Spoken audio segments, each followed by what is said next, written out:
शंकर सिंह भदौरिया जी इस वक्त हमारे साथ में, जो कि करणी सेना के जिलाध्यक्ष हैं। बहुत बहुत स्वागत है आपका भारत 24 के मंच। धन्यवाद। तो देखिए, क्योंकि बात हम कर रहे हैं देश की राजनीति की, तो देश की राजनीति को इस वक्त सही दिशा मिल रही है? हाँ, हमारे पास जो नेता हैं उनका कोई मैच नहीं है। इस समय माननीय नरेंद्र मोदी जी जो देश का प्रतिनिधित्व कर रहे हैं, उनके बराबर का कोई भी नेता इस देश में आज की डेट में मौजूद नहीं है। और अगर हम प्रदेश की बात करते हैं तो योगी जी की सानी कोई भी नेता नहीं है, उनकी टक्कर कोई भी नहीं ले सकता है। लेकिन ये उसी समय देखना पड़ेगा हमें कि हमारे पास नीतियां तो बहुत अच्छी हैं, क्या वो हमारे ग्राउंड लेवल पे डिलीवर हो पा रही हैं? ग्राउंड लेवल पर डिलीवर करने के लिए एक ब्यूरोक्रेटिक व्यवस्था बनाई गई है और इस ब्यूरोक्रेटिक व्यवस्था में बहुत सारी खामियां हैं। इस पे माननीय मोदी जी एवं योगी जी को ध्यान देना चाहिए।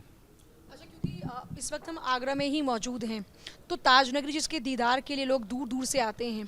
अगर यहाँ विकास की बात करते हैं तो इससे लगे हुए इलाके और इसके आसपास के इलाके की अगर बात करते हैं तो वहाँ क्या स्थिति देखते हैं? देखिए, आगरा केवल हम यहाँ पे केवल ताजनगरी शहर को केवल आगरा ना समझें। आगरा यहाँ से एक बहुत दूर तहसील है, जो कि उत्तर प्रदेश की सबसे दूरस्थ तहसील है बाह, और वहाँ पे विकास बिल्कुल भी नहीं है। एक सबसे दूरस्थ ग्राम सभा है कुरत, जहाँ पे आप जाके चेक करिए जाके बेसिक एमिनिटीज़ तक नहीं है।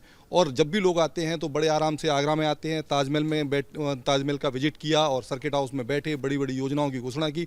मैं ये कहना चाहता हूँ कि यहाँ के जो डीएम है वो आज तक उनको शायद पता भी नहीं होगा कि उनकी सबसे जो दूरस्थ उनका जो जुरिडिक्शन है वो ग्राम सभा कुरत में है। वो आज तक कभी भी नहीं गए होंगे वहाँ पे, कोई अधिकारी वहाँ जाता ही नहीं है। तो वहाँ पे जब चेकिंग नहीं होगी तो जो भी उनकी योजनाएं हैं, सरकार की योजनाएं हैं, जो भी नीतियाँ हैं, वो वहाँ पे किस तरीके से काम कर रही हैं, कि उनका क्रियान्वयन कैसा हो रहा है। वहाँ पे पूरी तरीके से लोग भ्रष्टाचार में लिप्त हैं और भ्रष्टाचार की वजह से वहाँ की जो जनता है वो पलायन करने के लिए मजबूर है। मैं आपको छोटा सा एग्जांपल देना चाहूँगा कि ग्राम सभा कुरत से ही आरकेएस भदौरिया, जो कि एयर चीफ मार्शल रहे हैं, वो उसी गाँव से बिलोंग करते हैं। उस गाँव ने कम से कम 1000 से ज़्यादा सैनिक इस देश को दिए हैं। उस गांव से आज भी कम से कम 4 सर्विंग कर्नल्स इंडियन आर्मी में सर्व कर रहे हैं। उसके बावजूद भी वहाँ की जनता आज पलायन करने को मजबूर है। वो इसीलिए मजबूर है कि क्योंकि वो सबसे दूरस्थ ग्राम सभा है, लगभग 90 किलोमीटर दूर है हेडक्वार्टर से। ना तो वहाँ पे कभी कोई भी डीएम जाता है, ना कभी कोई कप्तान जाता है, ना कभी वहाँ पे सीडीओ विजिट करता है। और इसी वजह से लोग वहाँ से प्लान करने को मजबूर हैं, चाहे वो जैतपुर कला का एरिया हो। और बाह विधानसभा लगभग 70 किलोमीटर दूर है, तो वो भी एक तरीके से बहुत ही पिछड़ी विधानसभा है। अच्छा, देश के विकास में सनातन का क्या योगदान आप देखते हैं? ये इस देश की मूल आत्मा जो है वो सनातन है, और इस जब तक मूल आत्मा सनातन रहेगी तभी तक भारत देश मौजूद रहेगा। तो भारत और सनातन को हम कभी अलग अलग देश नहीं देख सकते हैं, ये दोनों एक ही हैं। और सनातन का जब तक वृद्धि होती रहेगी, क्योंकि हम ही वो लोग हैं जो कि वसुधैव कुटुंबकम में विश्वास रखते हैं, हम सभी धर्मों का सम्मान करते हैं। और आपको मैं याद दिलाना चाहूँगा कि जब ईरान के अंदर पारसी लोग भाग के आए थे तो उनको शरण देने वाले सिर्फ और सिर्फ हमारे देश के लोग थे। आज भी पारसी भाई जो हैं, चाहे वो टाटा जी हों, चाहे वो अन्य जो पारसी लोग हैं, कम्युनिटी हैं, जो सबसे ज़्यादा प्रॉस्परस हैं और आज भी फल फूल रही हैं इस देश के अंदर।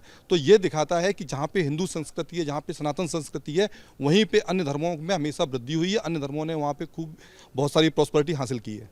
बहुत बहुत शुक्रिया भारत 24 से बातचीत के लिए। तो देखिए, जाहिर तौर पर देश के विकास में सनातन का भी योगदान है। और दूसरी बात यह है कि जब बात होती है देश के विकास की, तो सबसे इम्पॉर्टेंट हो जाता है कि जो जन जन है वहाँ तक सरकार की नीतियाँ पहुँचें, और अगर नहीं पहुँच पा रही तो जो भी वहाँ पर अवरोधक हैं उनको दूर किया जाए।